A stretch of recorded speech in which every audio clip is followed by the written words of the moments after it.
Tay,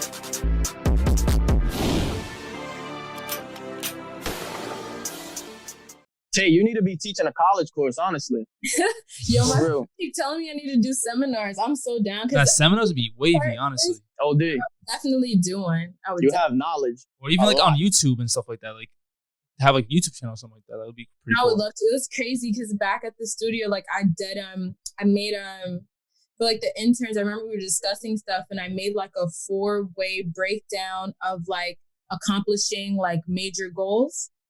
And I did it, I guess we could talk about it another time, but it was just crazy. And it's like, my brain kind of moves like in a calculated way. But I appreciate this, like, that's like, to some people like, oh, how do you do that? To me, it just seems like, I don't know. I just know the steps, but I would love, that's why I'm like, I love like just talking about it because like, I don't need to hide the knowledge or just keep it all to myself. I would love to help other people so that they can, reach their dreams too. Shit, we could all eat. But hell yeah. I definitely want to do like a seminar or something one day because I have a. You need to, for real. Have you ever thought about maybe having a podcast of your own, maybe? I've thought about it. My friend was like, "Oh, you should do a podcast." I'm like, maybe, but I was thinking about doing like a YouTube, like just discussing it and stuff. But I would be super down to do a podcast. I just got to figure it out because I definitely know that I do want to like spread the knowledge per se. Right. But, Okay. I'm just figuring out like the best medium for that for sure. Perfect. So switching over gears a little bit, Tay, Jay-Z famously signed Kanye, and then he signed Rihanna when he was over at Def Jam, and you happen to work with both of them. So tell us a little bit how you landed your role as a model for Rihanna and the Fenty brand, and what was that experience like? Yeah, and if any advice, what kind of advice did Rihanna give you? Okay, well, funny enough, so I'm in my bed right now. I don't know if you can see me behind, but I see it. Yeah, we see it. that's actually my my Fenty shot there. Hey, oh, nice. My Okay. campaign shot, and then that's just me a shoot that I did with one of my best friends in like some of the gear that they ended up sending me, like after. Yeah. Oh. But I'm very fortunate, very grateful. First and foremost, God is good. Rihanna, thank you. That actually happened by chance, but. One thing I'm big on is speaking things into existence / manifestation. But at the time I didn't know it was necessarily manifestation. I just called it speaking into existence. So I remember it was January 1st of 2018. So I just become 2018, right? Yeah. And I remember like, I was at a friend's house, West Hollywood, and like we were bringing in like the New Year's together, like a few of us. And I was like praying. It was January 1st. I was praying about what I wanted to accomplish for 2018. So in my prayer, I was like, maybe I'll do like some modeling would be cool, like some like streetwear, like some Nike or something. Like I remember saying, I was like, yeah, it would be cool to model for Nike because I love Nike. I'm a Nike girl, Nike / Jordan girl. And I was like, yeah, that'll be cool. So that was January 1st. So January 2nd, I go on Instagram and I don't have any social media notifications. I only have message notifications and I think LinkedIn. But so my other social media is like I have to click on it to see, if I got a DM, if I got a whatever. So I go on and it's like January 2nd and I see I have a DM request. And the request is like, oh, hey, we're casting for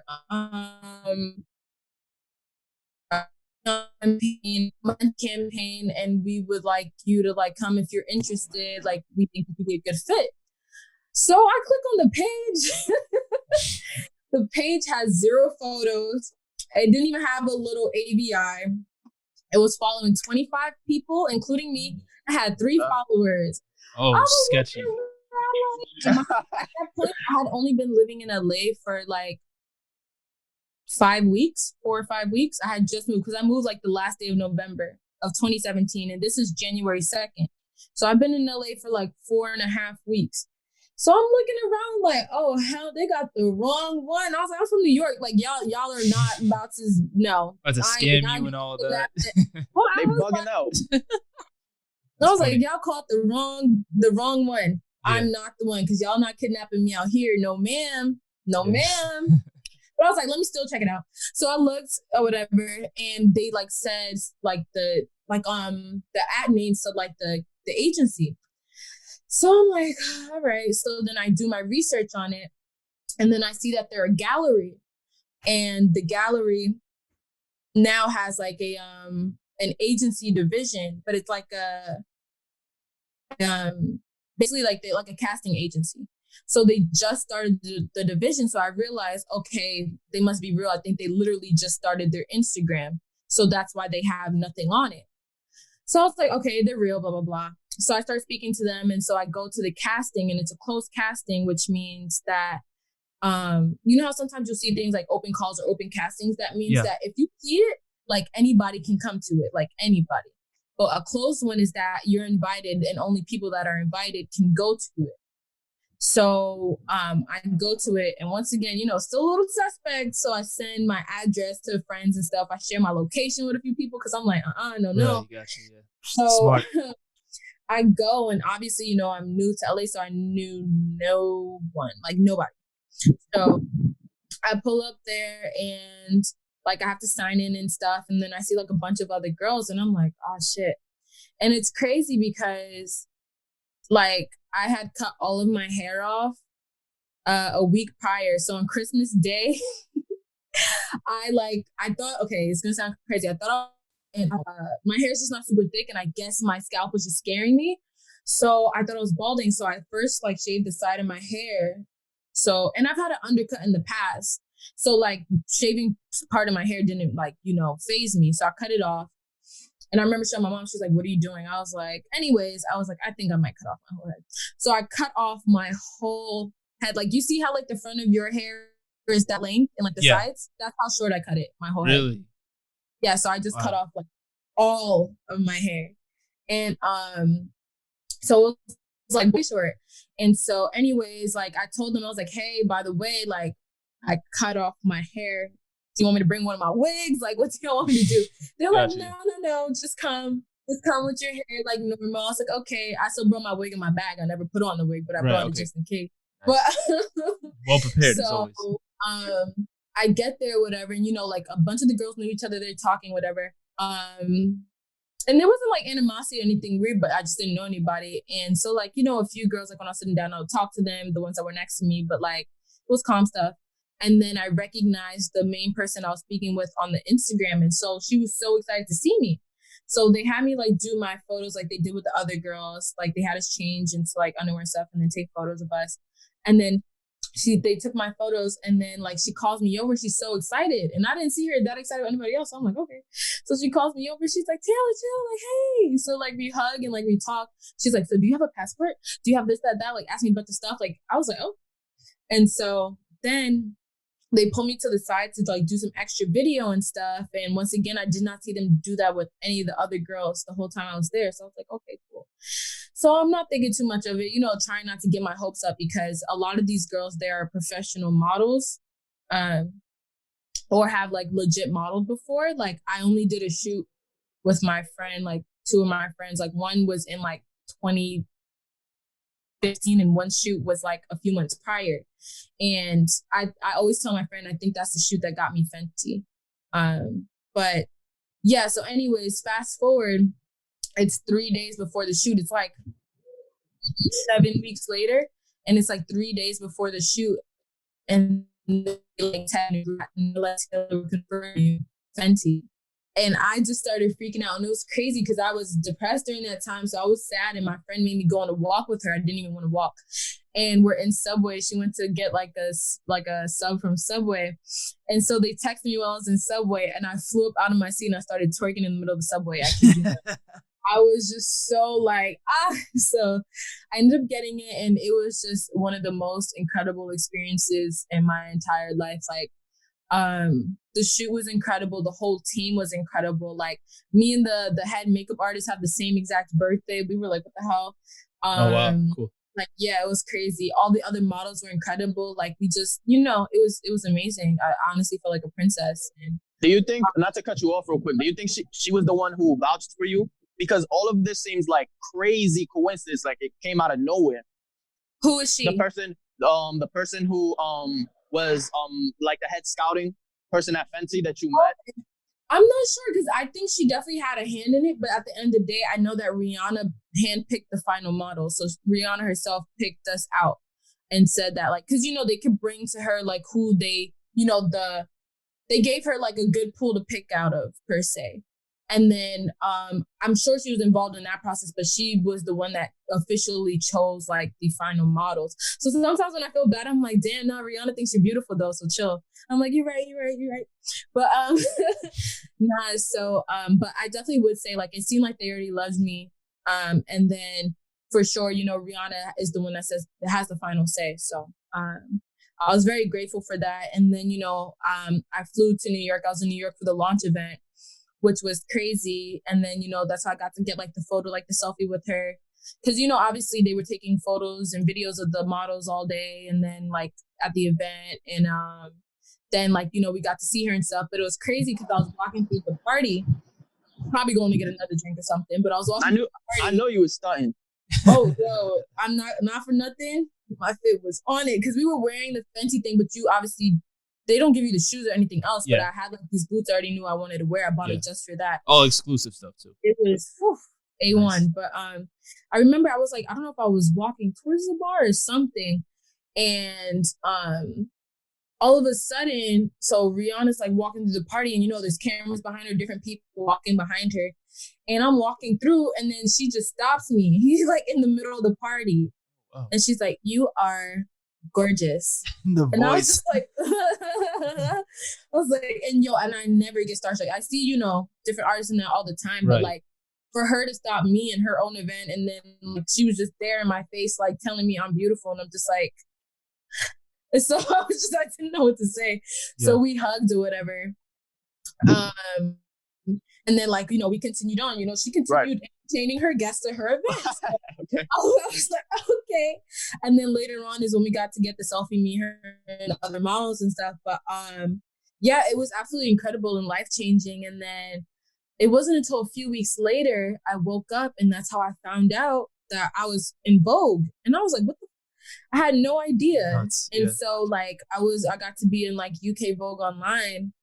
And then I also found out that I had a billboard in London because for the girls, we got like different billboards. I think every girl got a billboard or almost every girl, but we got billboards and I didn't even know like that I had a billboard. Basically, I knew about the ones in New York. So I saw some of the girls I became friends with like, oh, like you have your billboard in Times Square, yada, yada. I thought that was lit. But like, I just wasn't sure if I had one, but I was like, okay, it's whatever. But this girl that I went to high school with, her friend, I guess, was studying abroad.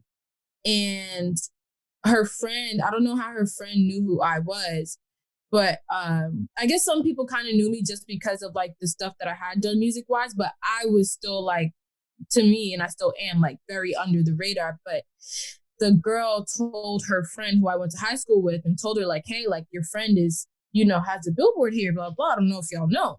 So then the girl that I went to high school with told me like, hey, I don't know if you know, but you have like a billboard in London. And I'm like, what? And she's like, yeah. So she sent me the photo and I started freaking out. That's the first time out of the whole campaign that I started crying.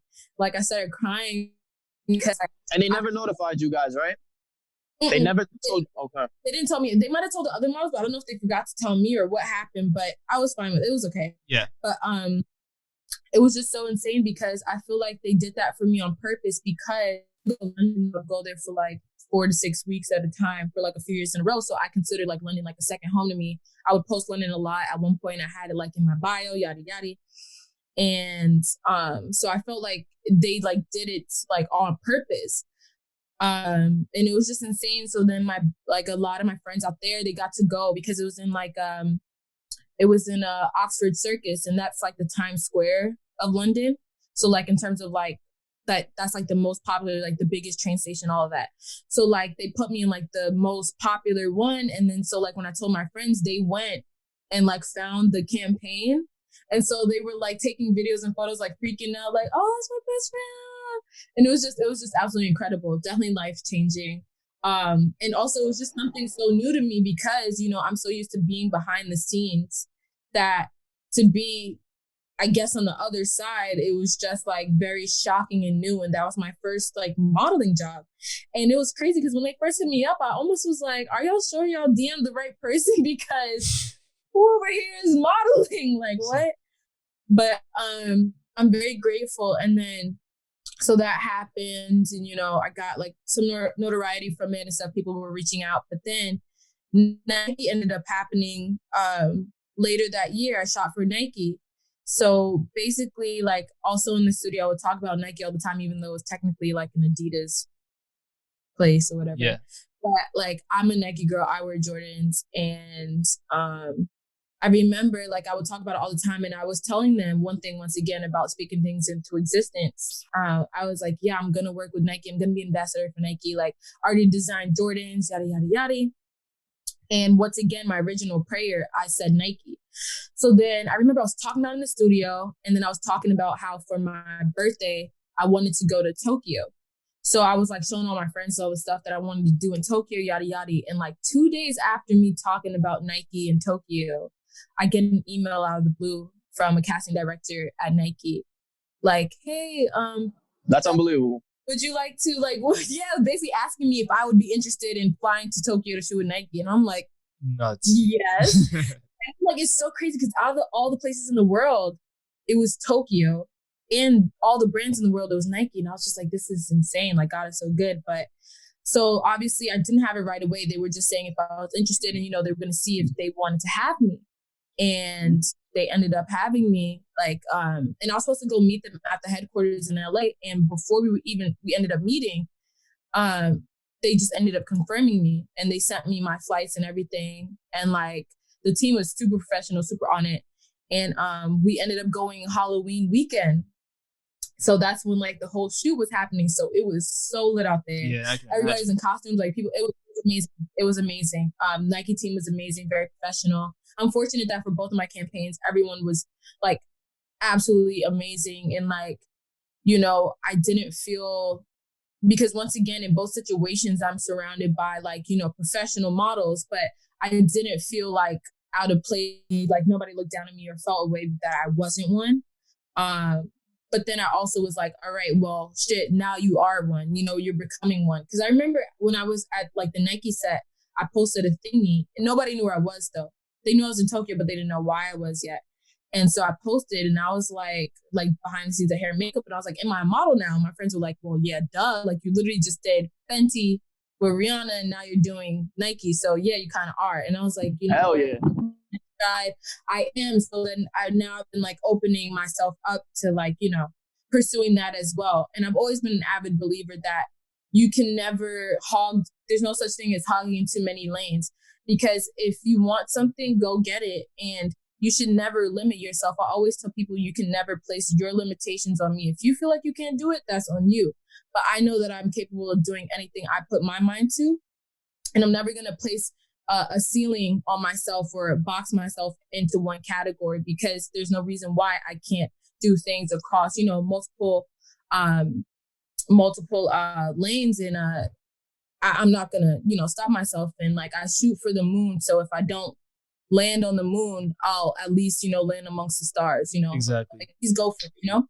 So yeah, it was just insane. And like from there also created like great friends through Nike, and it's just insane for it to happen. And like I was in like, I remember family members were hitting me up because they like some of their like emails, and to see myself posted and stuff. Yeah, it was insane. Wow, that's huge. Yeah. Even people in France had me in their email. So like the email was in French, but they oh, that's crazy. That's nuts. Yeah.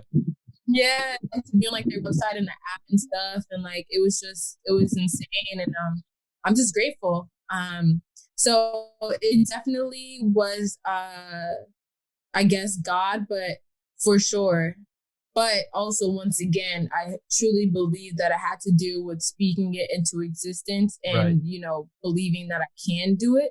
Because once again, it happened. There's no way. January 1st, I'm talking about, oh, yeah, I just threw out there like modeling would be cool. Like, because when I was younger, I was interested, but I didn't do anything. But and that's back when I was like 14, 15. And then I was just like, you know what? Why not? Like, do some streetwear, some Nike or something. One of those like one-off Nike shoes or something. And then January 2nd, I get hit up about Fenty.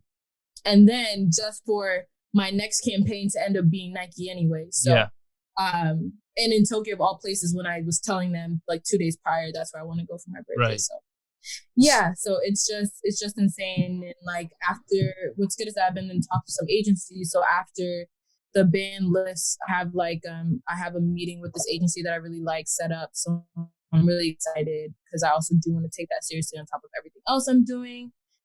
Working on like the business side of music, working with the Evisu, and then also I'm starting to like teach myself how to produce. Shout out to FL Studios. Oh, nice. Okay. And I'm learning electric guitar. Unfortunately, my guitar is in LA. You're a whole triple threat. Yeah, I'm trying. Quadruple. I don't even know what to call it.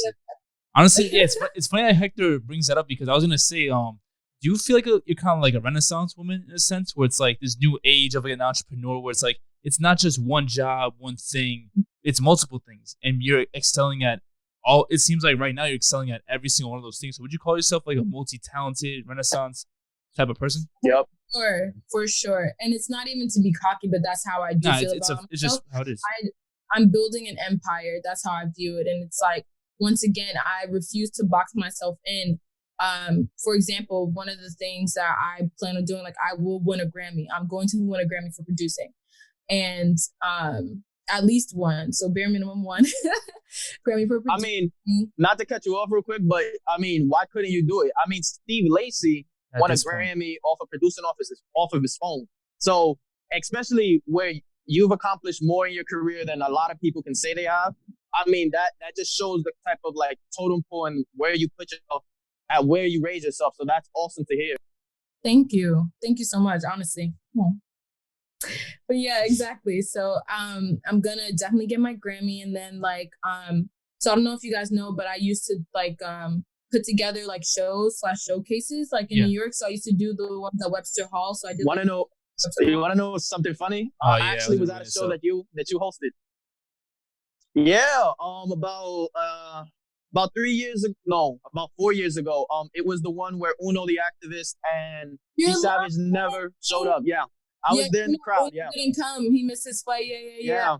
I was there. Great guy. I love him. Yeah, and you I remember I think you crowd surfed. Yeah, I remember that. Oh, you're lit. That's crazy.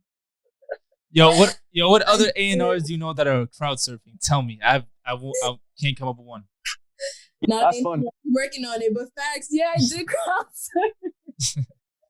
Oh my gosh. And what's crazy is that was technically my second time ever crowd surfing at Webster. My first time was when I was attending a concert for Young Lean back in like 2013 or 14. And it was his first ever US concert. And it was in New York at Webster Hall, but in the basement. And like I remember I like ran on the stage, and that was my first time ever crowd surfing. And the Uno show was the second time. The Uno and D Savage show. That's what's up. Yeah. Oh my gosh. Those memories. Yeah. For real. I remember it distinctly because everybody was getting turned up, and out of nowhere I see this girl just go like this. I was like, oh. Oh, that's crazy. So wild. Thank you for coming. But yeah, so like I miss doing those type of like shows and showcases. So like that's one thing I want to start doing too, is starting to like, do like events in LA, and then ultimately like, all around the States and then around the world and stuff. But yeah, like there are a lot of things that you do want to do. You still have to understand that, you do have to dedicate time to each thing, where it's like, don't get too caught up in trying to juggle a bunch of things. It's okay to like put some things on the back burner as you get certain things going, and then to start adding on, so that type of thing. Kind of like, for example, Rihanna, how she started with music, then she was doing, she was modeling while she was doing music, and then she started Fenty Beauty, and then after Fenty Beauty was underway, that's when she did Savage. The music, and then the music went to the back burner for a little bit, but she still does like the song. She had a feature with not a feature, but like a song with Party Next Door recently. Exactly. Right. So it's like stuff like that, like balancing out She stuff. like adding her things onto like her empire. So she added Fenty Beauty, and then after Fenty Beauty was underway, she added Savage X Fenty, which is underway. Then she's probably gonna, I think she's adding like skincare soon. Yeah, and then like this stuff with Puma on and top of everything. it, Yeah. Overwhelming too much. She knows that she can body these different lanes, but you want to get yourself situated in each lane. Of course, yeah. Versus like kind of getting too caught up in trying to do a million things. But right. Yeah, so I'm really excited. And then there's some other things I'm gonna do, like I want to open my first restaurant by 2021, all this stuff. So much stuff. Oh my god, crazy. You guys got we in there. You're on fire. Yeah. Wait, so is the restaurant what type of food is the restaurant gonna be? Do you know exactly, or do you have an idea? I do. I will tell you guys after this, just because. Got you. Exclusive stuff. Some of the legal stuff underway. I'll tell you. I got you. Appreciate it. I need to get some of the legal stuff underway, and then I can proudly announce it on here with you guys. All right, awesome.